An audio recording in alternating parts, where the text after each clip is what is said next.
Candidate number 2, magmula naman po siya sa Taguig City, 18 years old, Micaela Breganza.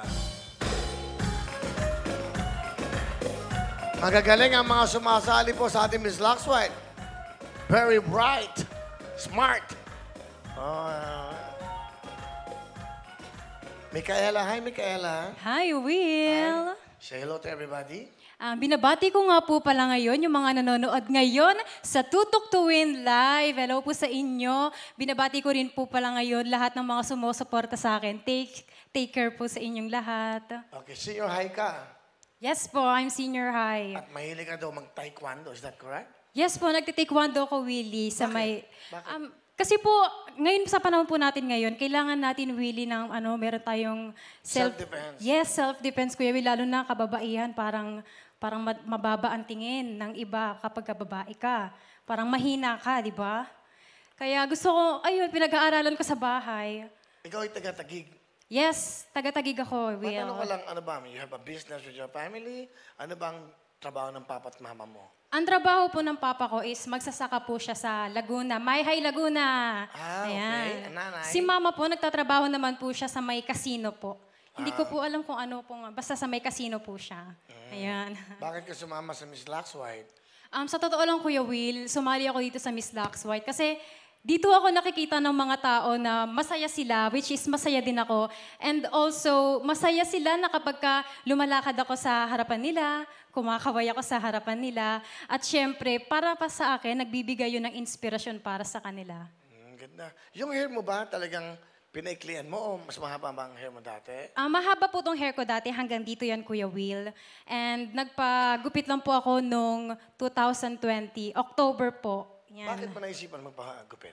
Sa totoo lang, Kuya Will, kasi gusto ko yung buhok na ganito talaga. Sabi ko sa sarili ko, once na, basta maging ganito yung buhok ko ng college, ay ng high school lang, okay na ako. Maranasan ko lang yung ganito. Kasi Kuya Will, dream hair ko talaga yung ganitong buhok eh.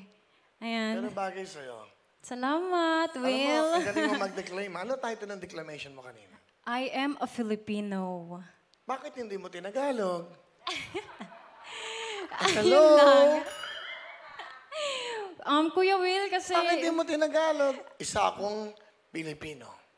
Ano meaning nun? Yung declamation mo? Sige, sabihin mo sa amin. Yung meaning ng declamation ko about yun sa social issues na nangyayari ngayon sa Pilipinas. At ang message naman nun, gusto niyang parang buhayin muli yung tawag dito, yung mga kagandahan ng bawat tao na bigyang pansin nila yung mga social issues na nangyayari dito sa ating... Question, ikaw lang ba nag-isip nun? Yung declamation mo na yun? Hindi po, Kuya Will. Bigay po sa akin yung teacher ko nung grade 6 na nilaban ko. Kasi ang ganda ng explanation mo, ang ganda. Medyo hindi maintindihan. Kasi medyo mataas. Ngayon, nararamdaman mo sa puso mo yung nangyayari ngayon. May pandemya. Maraming mga sakunang nangyayari sa mundo. Ngayon, kunyari, dito lang sa bansa natin, if you're a Filipina, ano gusto mo sabihin sa Tagalog? Gawin mo ngayon yan. Yung dineclaim mo kanina, papakinggan kita. Sige, Go! Kuya Will. Gusto ko lang iparating sa lahat dito sa Pilipinas, sa mga Pilipino. Gusto kong sabihin sa inyo na narito ako sa harapan upang ibigay ang mensahe na lahat tayo ay kailangan magtulong-tulong upang mapaunlad ang ating ekonomiya at ang ating bansa. Dahil sa pagtutulungan, doon naman natin nakukuha yung magandang kakalabasan ng ating bansa. At sa pagtutulungan na yon, Kuya Will, sa pagtutulungan nating lahat, wala namang mawawala bagkus magkakaroon pa tayo ng magandang kinabukasan sa ating bansa at sa ating mga Pilipino. Di ba? Di mas maganda. Intindihan namin, di ba? Di ba?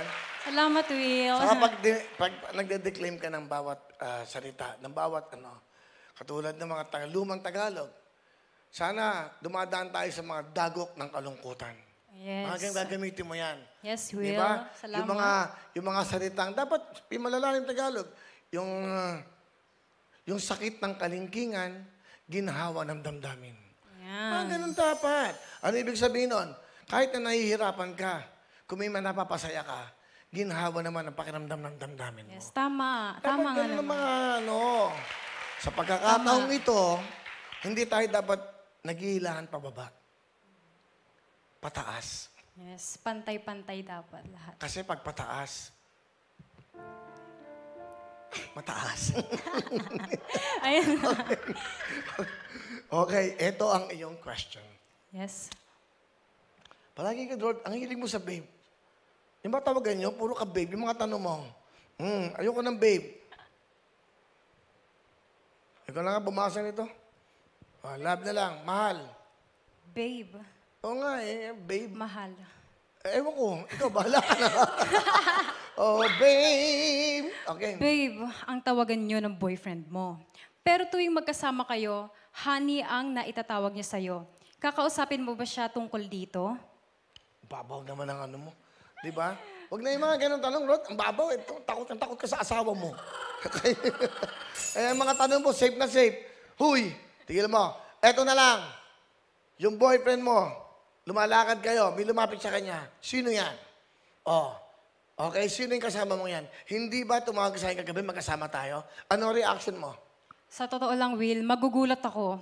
Bakit niya sasabihin yun sa harapan ko? At hindi ko din naman siya kilala para sabihin niya din yun sa sarili niya. Ano gawin reaction mo sa kanya? Excuse me, what's your Magugulat name? ako.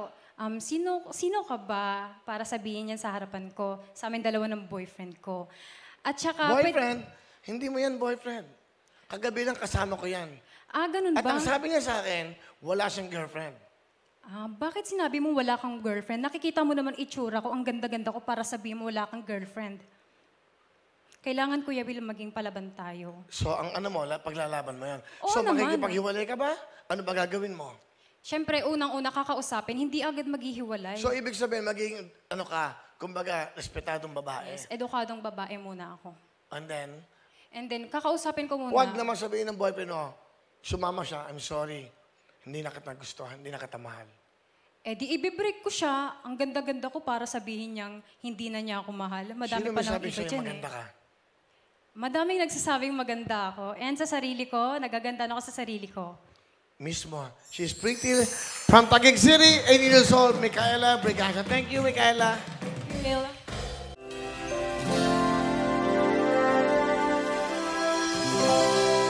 Hello mga kapuso! Ako po si Ipon. Minabati ko unang-una dyan mga kaipo natin, mga kaskwami ko dyan. Nagustuhan nyo ba ang video na to? Marami pa kaming inanda para sa inyo. Mag-subscribe lang sa Wowin YouTube channel. Tsaka, don't forget to hit the, the bell button para lagi ka updated. Yun lang!